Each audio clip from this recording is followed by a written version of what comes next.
السلام عليكم، مساكم الله بالخير يا الربع. كيف الحال وشلونكم؟ عساكم طيبين. واليوم عندنا سالفة إن شاء الله أنا زينة. هذا شايب قالوا لعياله نبي نسافر برا يا ابو. قال وين تسافرون؟ قالوا بنسافر برا، نطلع برا في أحد الدول الأوروبية. قال أنا طلعت من ديرتي. قال من الديرة للبر الحلال وتبون نطلع برا. قالوا له يا ابن الحارح روح شوف العالم، شوف الناس شلون عايشين. المهم ان الشايب عيا، قال لا ماني برايح. المضغطوا عليه عيالي، قال خلاص بنروح.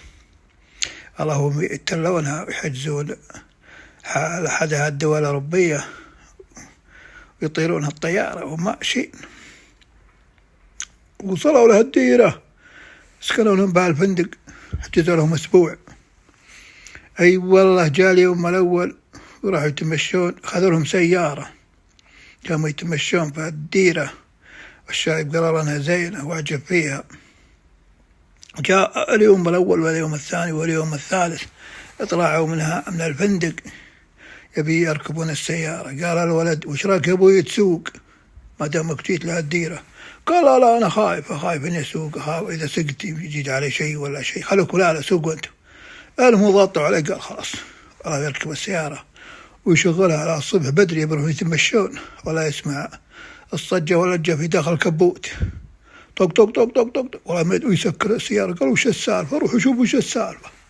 أي والله يفتحون الكبوت، يوم تعالوا يلقون أكل قطو. والله المروحة الظاهر قامت تصفق فيه، ويناظرون تحت يلقون ذنيبه طايح الذيل حقه. أي والله طاح من المروحة، لعبت فيه لعب، اشتغلت عليه انقطعت تذنبه، طاح في الخط. قال عز الله الورطة الصدق.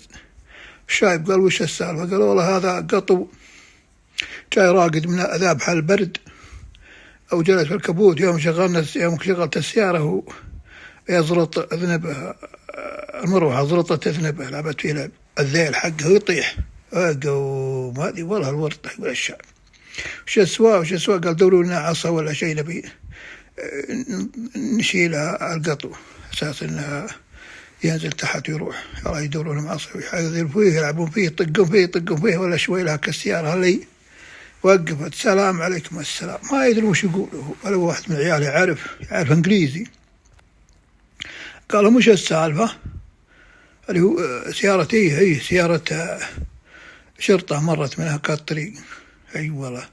قالوا وش السالفة؟ قال والله لقينا قطو، ويوم شغلنا السيارة قطو طق طق طق في السيارة وثرى مقطوع ذنبه.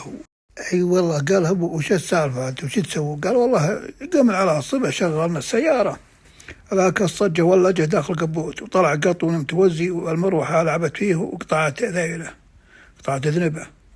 قال هم ايه اصبر شوي. قال وش نصبر وش نقول؟ قال نبي نتصل على ناس، على ما ادري شو يقول، على شيء جمعية ما ادري ويش، وتبي تجيكم ان شاء الله وتطلع لكم.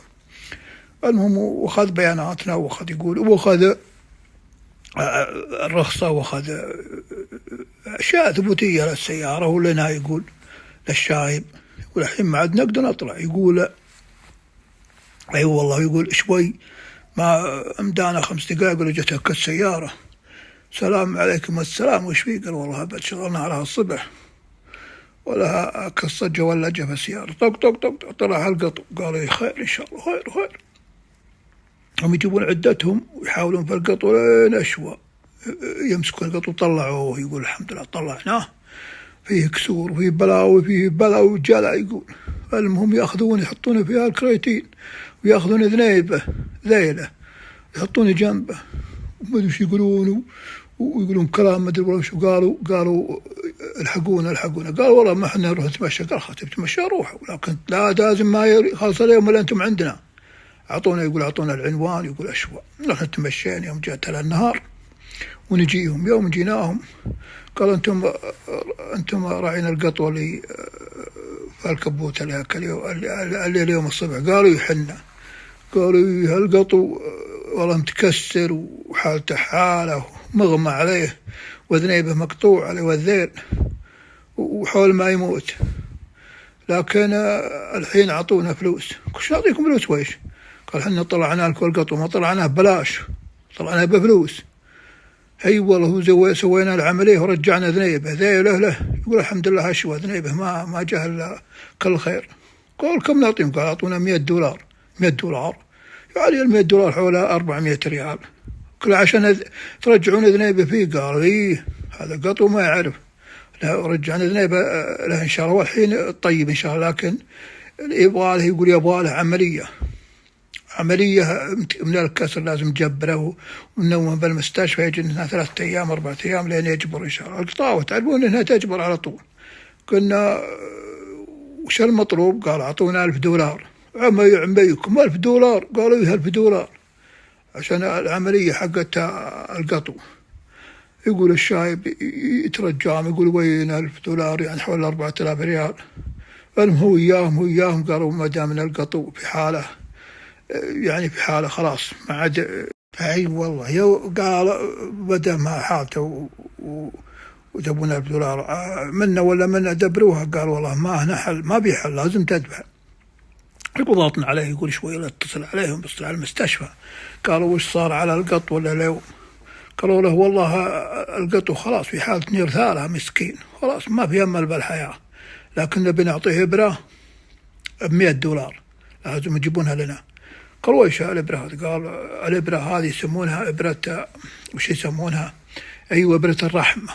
إبرة الرحمة هذه يقولون إذا جاهم حالة وكذا ولا ما في أمل يعيش ولا أمل سواء إنسان ولا حيوان يعطونها الإبرة هذه دفع البلا وخلونه يرافي لين يموت لا يدفع البلا. قالوا القطو هذا يحتاج إلى إبرة الرحمة وترانا نبي نعطيه. قال خلاص أعطيه احنا نجيب الفلوس من اللي يطلع. المهم قالوا خلاص والله أبشركم. يقولها هذول يقول أبشركم للمستشفى أعطوه إبرة الرحمة هذه. قالوا وش إبرة الرحمة؟ يقول الشايب وش إبرة الرحمة؟ قال زي ما قلت لكم هذه إبرة للحياة اللي ما يؤوس منها. اي والله سواء إنسان ولا حيوان يعطون إياه يطزون فيها يرافس يموت أحسن له من يتعذب. اي والله وقلنا له يدفع البلا ونسدد عليهم نعطيهم المخالف هذا اللي هي $100. اي والله والحمد لله. يقول تخسرنا 100 عشان عملية ذنيبة ذيله رجعوا له $100 هذه حقت اي والله إبرة الرحمة. يقول قلت لهم الله لا يعيدكم. يقول ابوي قالنا الله لا يعيدها من رحلة والله لا يعيدها من ديرة والله لو باقين بين ديارنا عند ديارنا والحمد لله رايحين ان احسن منها السفرة اللي ما لها داعي. قالوا العادة اللي حصل يا ابوي ما تكلفنا شيء غير $200 حوالي 700 ريال. اي قال ايه ان شاء الله. المهم يقول ما جلسنا يومين الا حنا تركنا الفندق وتولينا للمطار وجينا مدحدرين للديرة. وهذه يقول من ضمن قصص الشايب. إن شاء الله تعجبكم. لا تنسون الاشتراك في القناة.